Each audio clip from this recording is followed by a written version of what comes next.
Welcome to Book of Recaps. Today, I am going to explain the Happy Death Day Part 2. The film opens with Ryan waking up in his car after being forced to sleep there. He goes to his room to find Tree and Carter hooking up, and Carter makes him get lost. Ryan goes to meet with his friends, Sammer and Drell, in the school's science lab. They have been working on an experiment involving a reactor they have built and are on the verge of a breakthrough until Dean Bronson comes in and orders them to shut their project down due to the constant damages it does to the school's power. Later, Ryan goes through the science lab in the dark and checks the closet. He is startled by Samir appearing behind him, only for the babyface killer to emerge from the closet and stab Ryan in the chest. Ryan then immediately wakes up at the beginning of the same day, and he notices everything happens the same way it did the first time. He goes to his room to interrupt Tree and Carter to tell him what he just experienced. Tree figures he is now caught in his own death time loop and recaps the events of the first movie to him to get a gist of what has gone on. She and Carter agree to help Ryan find out who is trying to kill him. They retrace his steps back to the lab, but nobody is in the closet when they look there. When Ryan shows Tree and Carter the reactor, she realizes Ryan was the one who created the time loop. That caused her to keep repeating Monday the 18th. Tree and Carter are at a pep rally when a fire alarm goes off. As the students are being escorted out, Ryan spots Babyface staring right at him and starts to run in the opposite direction.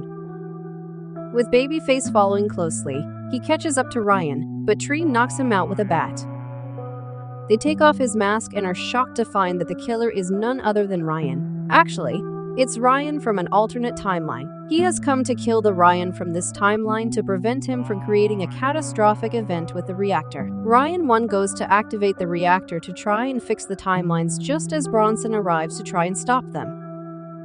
Ryan 2 attempts to destroy the reactor, but it goes off and causes a crazy blast that knocks everyone back. Tree wakes up in Carter's room. He repeats the same things to her that he said every time she woke up on her birthday. She hears her birthday ringtone and realizes she has once again found herself waking up on Monday the 18th. Tree freaks out and angrily storms the campus with Carter and Ryan to the lab to figure out what's going on. They get Samur and Tree together after discovering that their reactor works, but Tree demands that they fix it so she can return to a normal day. Tree goes to her room to find Lori.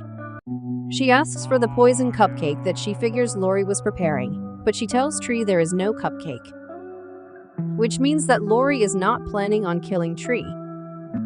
While in the dining hall, Tree sees that in this timeline, Carter is dating Danielle, who is apparently not rotten like the Danielle that Tree knows too well. Tree then goes to join her dad, David, for their birthday lunch. To Tree's very big surprise, her mother Julie is alive in this dimension.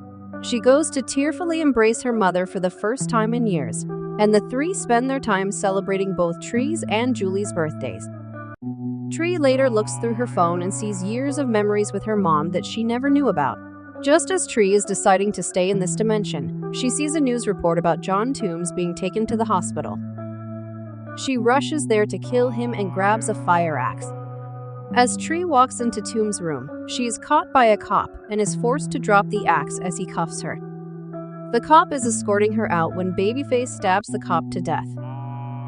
She still thinks it's Lori until Lori turns up in the elevator behind her and grabs Tree to safety. Lori takes her through an area that's under construction, but Babyface gets them there and stabs Lori in the chest, killing her. He then chases Tree up the stairs, but she manages to trip him down. He gets up quickly and catches Tree on the roof. She loses her balance and falls to her death. Tree wakes up on the same day again and sees she is still in the alternate dimension. She goes with Ryan to the lab to explain to him and Sam and Dree again so that they can close both time loops. However, finding the right algorithm to get the reactor running again involves Tree having to die multiple times until she can memorize the right information that will give them the algorithm. Tree then goes through a suicide montage with deaths such as electrocuting herself in the tub, drinking drain cleaner, diving into a wood chipper, skydiving in her underwear with no parachute while deliberately landing in front of Carter and Danielle, and also jumping to her death. The added trauma from her constant dying continues to take its toll on her, and she collapses in Carter's arms before he takes her to the hospital. Tree is met by Gregory, who doesn't know who Tree is, since she's not his student, and it is also Lori with whom he is having an affair. Tree tells him to go get Lori away from Toombs as she is escorting him to the operating room. Tree runs and knocks the cop out to take his gun. When she gets to the OR, Lori is already dead. Toombs appears behind Tree, but she shoots him twice. She asks who freed him right before Babyface appears and tries to grab the gun out of Tree's hand. She sees a tank of flammable gas and shoots it to kill them both. Tree wakes up and pleads with her friends to fix the loops fast as she doesn't know how much more time she has before she stays dead. Carter follows her on the way out and she tells him that they are together in the other timeline, and that's why it's hard for her to make a choice between him and her mom. Carter tries to tell Tree that she is living someone else's life and that she should not stay in the past. Tree goes to meet with her parents for lunch and starts to feel pain again. Tree asks her parents to take her away from campus as they drive.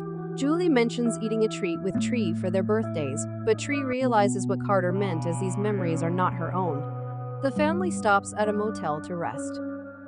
Tree gets a text from Ryan saying they are close to closing the loops. While David is in the bathroom, Tree talks to Julie and asks her what she would do if she never met David. Julie says she cannot imagine a life without him and tells Tree how she changed her life after she was born. The tender moment is interrupted when Tree sees on TV that Toombs has escaped and has killed Lori the cop and Carter, who went to stop Toombs. Tree realizes she has to stop the loop from closing, or else Carter and Lori will stay dead. She grabs the car keys and rushes out, trying to reach Ryan, but failing as he and the others are gearing up for the reactor to go off. Tree then drives toward an electrical plant and charges into a box just a second before the reactor goes off. Tree is revived and goes to tell Ryan the algorithm, but this time she has decided to return to her original timeline. Bronson and 2 security guards then come in to seize the reactor a whole day earlier than planned. Needing an urgent plan to steal it back, Tree gets Danielle to pose as a blind French student to distract Bronson while they take his keys and get into the office where the reactor is. Before taking it back to the lab before returning home, Tree goes around trying to get closure. Tree goes to the hospital that night to save Lori. She gets to the room with the cop's gun and kills Toombs before he can attack. The ladies run out, but are cornered by Babyface.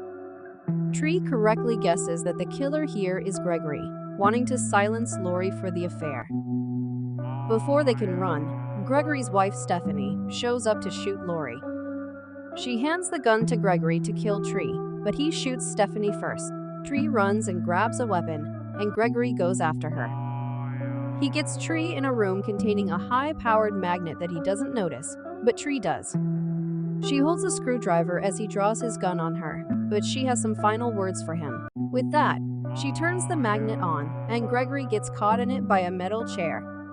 Tree releases the screwdriver, which runs through Gregory's chest. Killing him, Carter shows up, and he and Tree help Lori onto a stretcher. Tree tells Lori she is sorry for how things turned out, and how she wishes things could be different, even though Lori doesn't know what she means.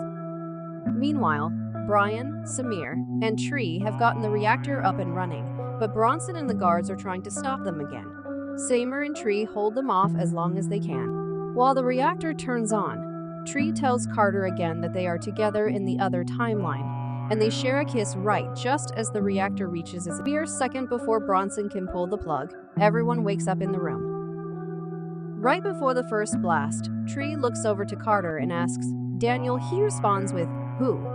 And she gleefully pounces on him as she sees she is back home.